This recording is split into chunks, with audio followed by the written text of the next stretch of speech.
Olá, bem-vindos às mudanças, bem-vindos ao conhecimento. Sim, porque a partir de agora, aqui no programa Mercado Ético, na TV Ideal, você vai ter acesso ao que há de mais atual e moderno no mundo sobre uma nova economia, comprometida com os valores que hoje reconhecemos como fundamentais para o funcionamento da vida no planeta Terra. Novas relações sociais, políticas, de consumo, um novo mercado. Uma verdadeira ética. Essa é a síntese do nosso programa. Essa é a síntese do mercado ético, que mais do que um conhecimento que vem sendo desenvolvido há pelo menos 15 anos, é um verdadeiro movimento que se espalha pelos 5 continentes. Este movimento e esse pensamento são inspirados no trabalho pioneiro de uma cabeça privilegiada chamada Hazel Henderson. Hazel é inglesa, atua nos Estados Unidos. E eu quero convidá-los a conhecer agora um pouco mais do trabalho que ela desenvolve. Vale a pena. Sobre Hazel Henderson, disse Alvin Toffler, autor do livro A Terceira Onda. Numa época em que a economia convencional cambaleia em sua senilidade, um punhado de pensadores está sugerindo alternativas criativas. Hazel Henderson está entre os mais eloquentes, originais e legíveis desses iconoclastas. Hazel é autora de livros importantes que anteciparam o futuro da economia global e sinalizam os rumos de uma nova história, cuja urgência em construir começa a se evidenciar aos nossos olhos. Uma história cujo sentido se evidencia em várias expressões originais criadas por ela em seus escritos, como Cassino Global, que faz a crítica da financeirização especulativa da economia. Governos fósseis, para definir os sistemas de poder viciados em petróleo e seus derivados. E seu contraponto, a política da era solar, antevista por Hazel há 3 décadas, em que as novas fontes de energia limpa e renovável darão suporte à expansão da economia do amor. O conjunto de atividades solidárias, cuja imensa riqueza gerada ainda é invisível ao PIB e outros indicadores de um sistema econômico insustentável. Da crítica à midiocracia, outra das expressões prediletas de Hazel para se referir ao poder conservador da indústria cultural, nasceu uma de suas realizações mais importantes. A série para a televisão Ethical Markets, exibida nos Estados Unidos por 16 emissoras da rede PBS para uma audiência formada por 150 milhões de telespectadores.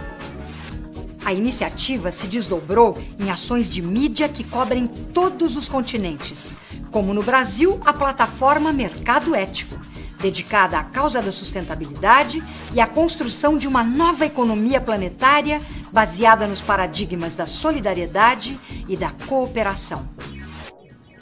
Realmente a Hazel Henderson é uma tremenda futurista. Tem razão Alvin Toffler.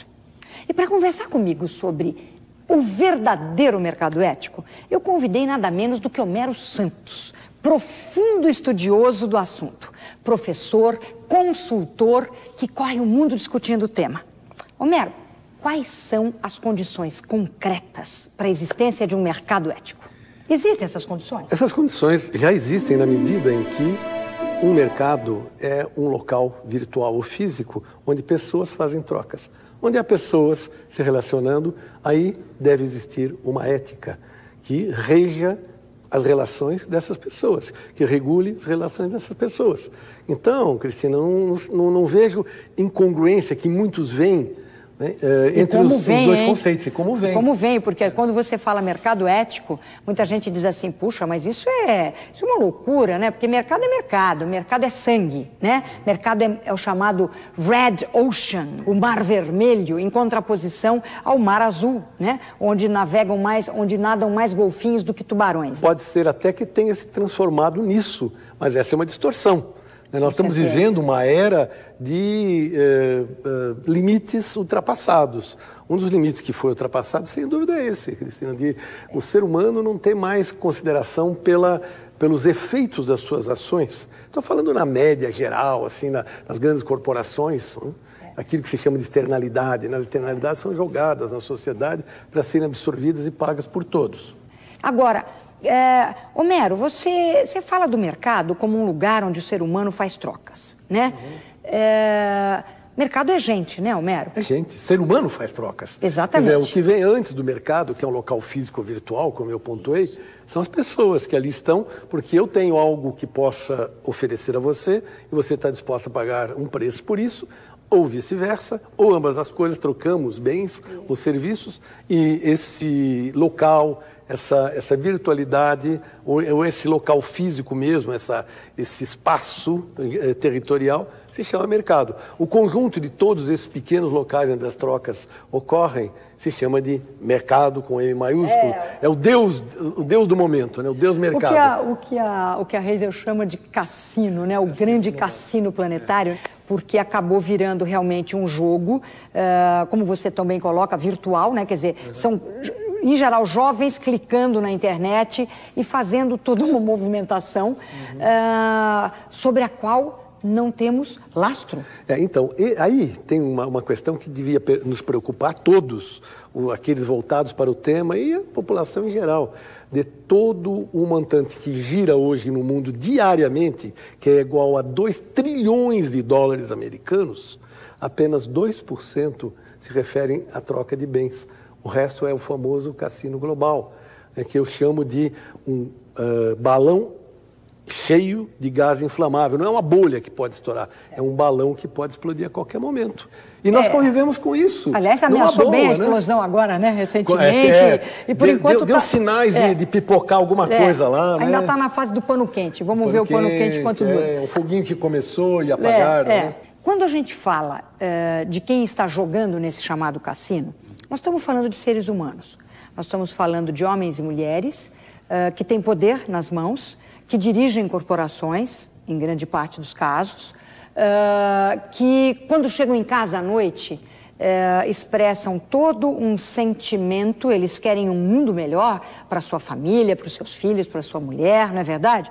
Eles têm sonhos, ou pelo menos tiveram sonhos em algum momento da vida, e em grande parte dos casos hoje, o que as pesquisas estão mostrando, pesquisas e livros, né? Você vê o livro agora da Betânia Tanuri, abordando aqui no Brasil essa infelicidade muito grande. Você vê a pesquisa da doutora Maria Giuliesi sobre também a dor dos CEOs. O que está acontecendo, Homero? As pessoas estão esquizofrênicas ou elas não conseguem fazer o que elas de fato pensam porque elas estão só obedecendo um mundo virtual? O acionista? Quem?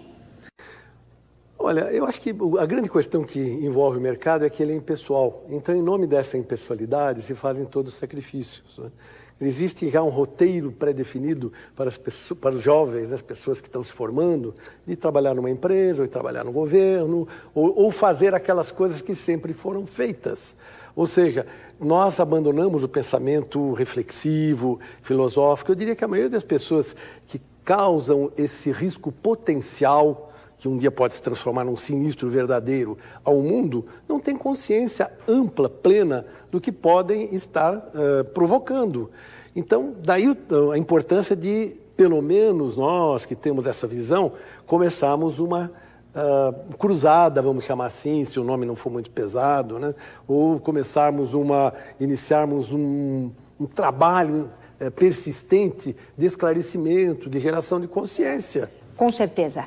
Homero, nós vamos para o nosso intervalo e você aí em casa, não perca no próximo bloco um depoimento do Oscar Motomura da Manakei sobre mercado ético e utopia. Você não conhece o Motomura? Então não perca, a gente volta daqui a pouquinho.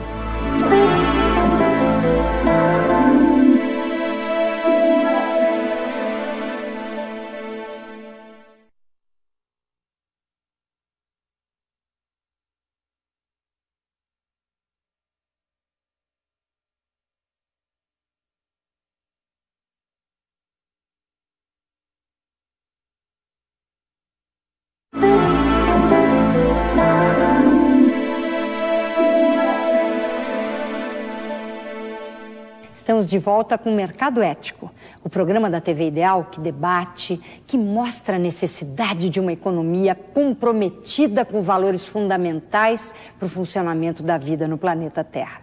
Novas relações sociais, políticas, de consumo, um novo mercado, uma verdadeira ética. Tudo que é novo, obviamente, que incomoda. E o mercado ético tem sido considerado utópico por alguns. Vamos ver o que Oscar Motomura tem a dizer sobre isso? O mercado ético pressupõe a busca da utopia. Não como algo que não será alcançado. Mas é impressionante como, na medida que nós evoluímos, o nosso conceito de utopia parece que vai se movendo junto com a nossa própria evolução e parece que fica um pouco mais distante na medida que nós caminhamos em direção a essa utopia. Mas a utopia serve exatamente para isso. É exatamente essa sensação de algo perfeito que nós gostaríamos de criar como humanidade é que nos motiva a ir atrás disso. Homero, você concorda com essa ideia do Motomura de que utopia é essa sensação que nos motiva, que nos conduz? O que você acha disso? Olha, o mundo econômico, em particular as corporações, que são agentes privilegiados dentro do mundo econômico, está muito acostumado a lidar com utopias. Por exemplo, eu trabalhei muitos anos com planejamento estratégico em grandes corporações. Quando se define, ou se compõe, ou se constrói uma visão de futuro de uma corporação, está se configurando uma utopia, alguma coisa que queremos ir atrás, alguma coisa que nos inspira, que nos motiva, que não é nem para ser atingida, é para funcionar como uma estrela guia. Quando os partidos políticos propõem uma plataforma eleitoral, digamos que vamos acreditar temporariamente aqui em partidos políticos, quando eles propõem uma plataforma para um posto majoritário, uma presidência, um governo de Estado, eles estão formulando uma utopia. E precisamos esclarecer muito bem isso aqui. Quer dizer, é considerado utópico alguma coisa que é inatingível, é um lado da utopia. Ela não é para ser atingida, ela é para nos guiar. O outro lado da utopia é aquilo que significa, que representa a nossa visão antecipada de uma situação melhor que aquela que se está vivendo. Mas, Homero, será que essas metas, por exemplo, que hoje regem o mundo corporativo, porque você, como professor, como consultor, como homem que conhece as entranhas das corporações, você sabe, assim como eu, que também estou no mundo corporativo há décadas, a gente sabe que antigamente você pensava a corporação sempre num planejamento de longo prazo, né? Então a gente fazia business plan, no mínimo para 5 anos e assim por diante. Depois a gente passou a fazer para o ano a ano, né? Não estou dizendo que ainda não se faça, mas o que passou a interessar mesmo é o que os americanos chamam de o quarter, né? O trimestre. Então tudo começou a girar dentro da empresa em torno do trimestre. Hoje já é em torno do mês, né? Você não acha que é uma utopia do avesso? Quer dizer, é alguma coisa que não dá para atingir, são metas que estão levando as pessoas ao estresse, à exaustão, estão extinguindo com os recursos do planeta Terra, estão alimentando esse cassino virtual aí que é o mercado, onde você acabou de comentar ali no intervalo comigo. Você falou, Cristina, 98% do que gira hoje no chamado grande mercado não diz respeito, é especulação pura. A bens físicos, não diz respeito a valor bens para alguém. Gente, 98%. Então eu digo o seguinte, será que dentro das corporações a gente não está vivendo o chamado avesso da utopia? Bom, as corporações formulam suas utopias. O que acontece é que há uma dissociação, e se a gente quisesse usar o termo que é um pouco mais pesado, há uma esquizofrenia aí. Quer dizer, eu quero chegar lá, eu quero ser reconhecido, bem-sucedido, eu quero ser sustentável. As empresas hoje costumeiramente dizem que a sustentabilidade já esteve sempre no seu DNA, que elas nasceram sustentáveis e cobram o resultado do mês.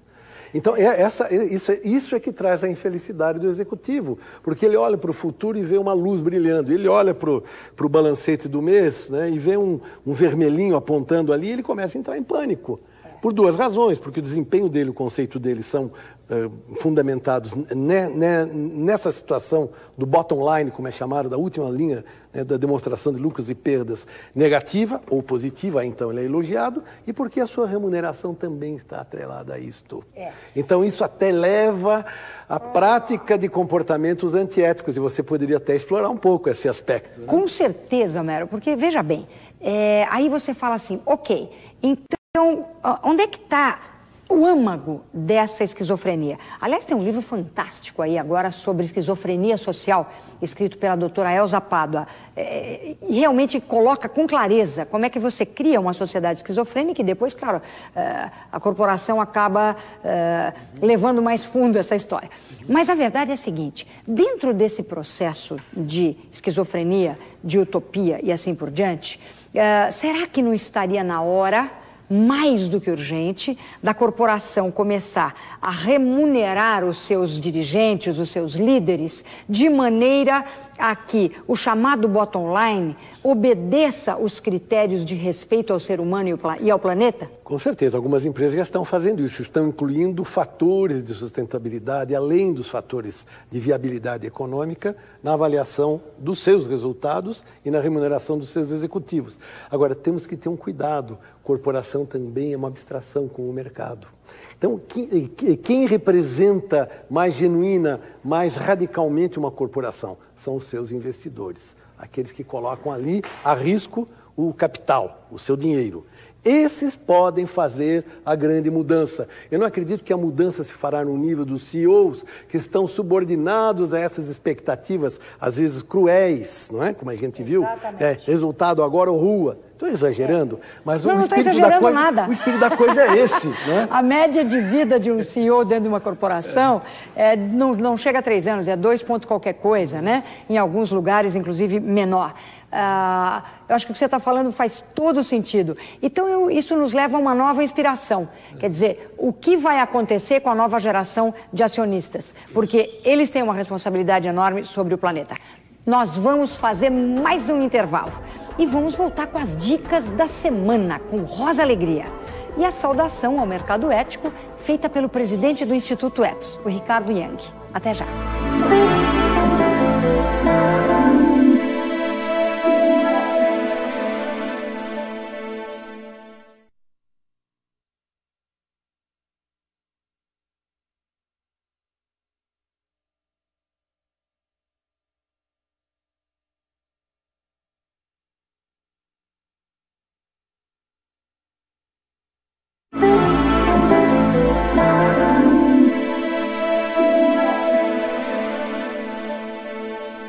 Estamos de volta com o Mercado Ético, o programa da TV Ideal que fala dos novos tempos, da necessidade de um novo arranjo social, econômico e político para garantir a vida no planeta.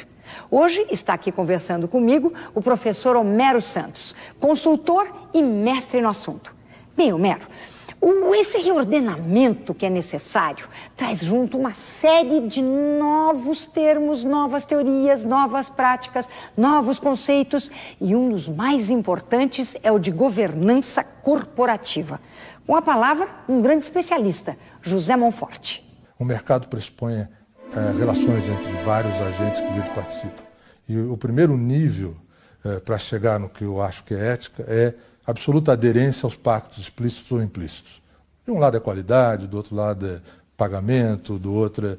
Então, o mercado ético, para mim, básico é esse. Mas o mercado ético, para mim mesmo, é quando os agentes procuram ir um pouco além disso. Né? Cumprir o que está basicamente explícito ou implícito nos contratos, mas que tem uma motivação de falar o que dá para fazer um pouco melhor. Então, Homero, a real governança corporativa vai além de pagar impostos e pagar o salário dos funcionários, né? Sim, claro, porque pagar impostos e salário dos funcionários é o exercício mínimo de cidadania que se pode esperar de uma corporação, até do indivíduo. Né? Eu tenho que pagar impostos, tenho que pagar as pessoas que trabalham para mim. Né? Isso é cumprimento de contrato. Nós temos hoje, eu acho que esse é o grande tema importante, novo, emergente, intenso. Nós temos um tema novo ligado à ética, que não diria que é novo, mas ele está emergindo com força e não foi adequadamente percebido antes, que é aquele que diz respeito a um dilema. Você sabe, ética lida com dilemas, né? A ética nos vale como orientação, assim como o instinto vale para os animais, não é? Isso. Tanto que os chineses dizem que o sábio é aquele que sabe dizer sim ou não. Sim ou não. E a ética exatamente nos orienta a dizer um sim com valor, né, e um não prudente. Os animais, o instinto os leva a preservar a vida própria e a da espécie. A ética deveria nos levar a preservar também a nossa vida própria e de toda a nossa espécie.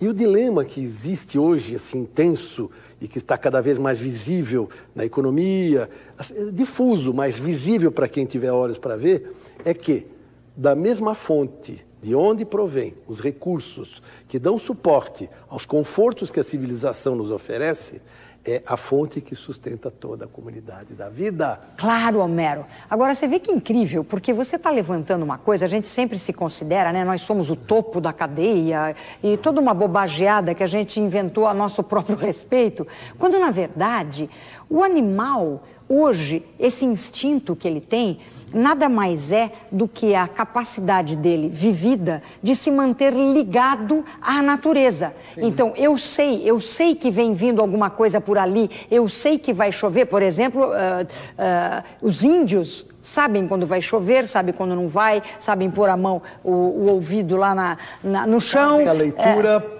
Fazem a leitura. O macaco pulou de um galho para o outro, o passarinho voou porque de uma eles estão certa direção. Estão conectados com a vida.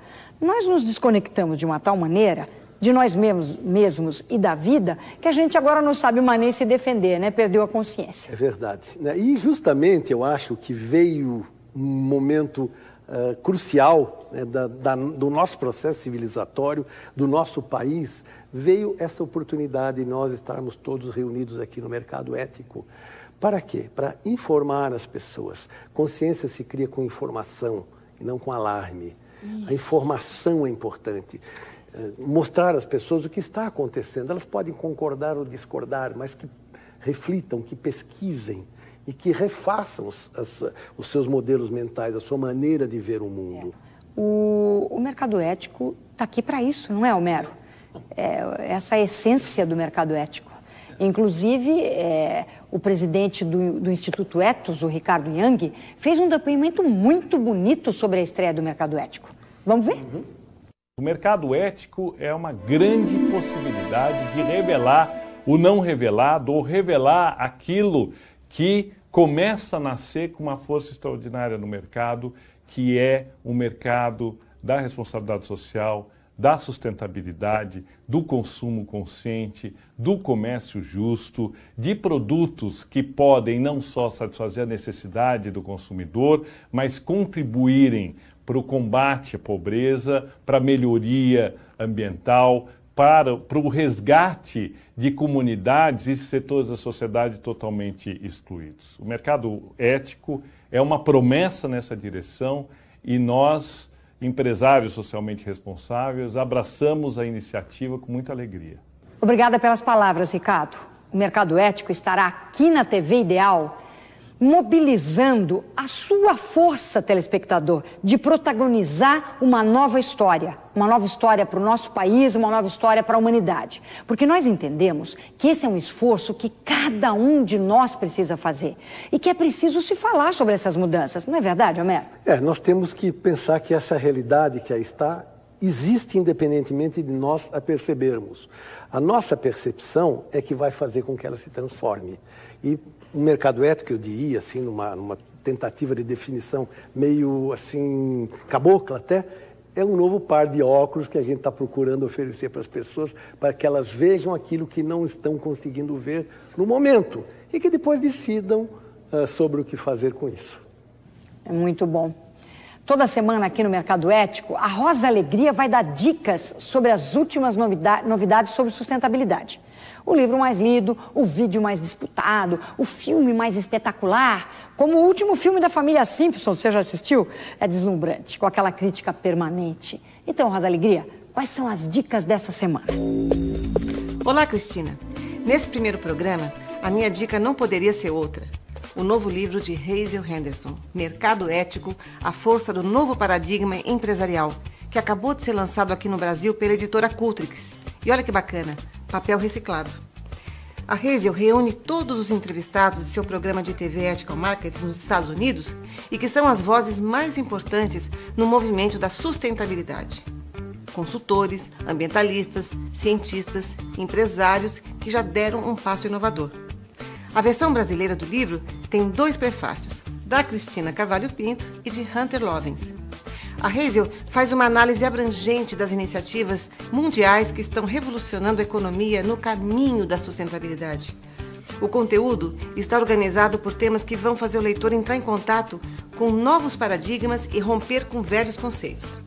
Redefinindo o sucesso, cidadania corporativa mundial, a economia do amor, construções verdes, investimentos em comunidades, comércio justo, empresas que pertencem às mulheres, entre outros. Para você ficar antenado com as grandes mudanças e o estado do mundo, o nosso Mercado Ético vai trazer tudo que de novo e de melhor existe pelo Brasil e pelo mundo afora. Até semana que vem com novas dicas. Não perca as sugestões da Rosa Alegria. Toda semana vai ter coisa muito boa para você. Bem, gente, nós estamos chegando ao final do primeiro Mercado Ético. Aqui na TV Ideal, esse canal que está fadado ao sucesso. Sabe por quê? Porque ele está chegando na hora certa, no lugar certo e para o público certo, que é você.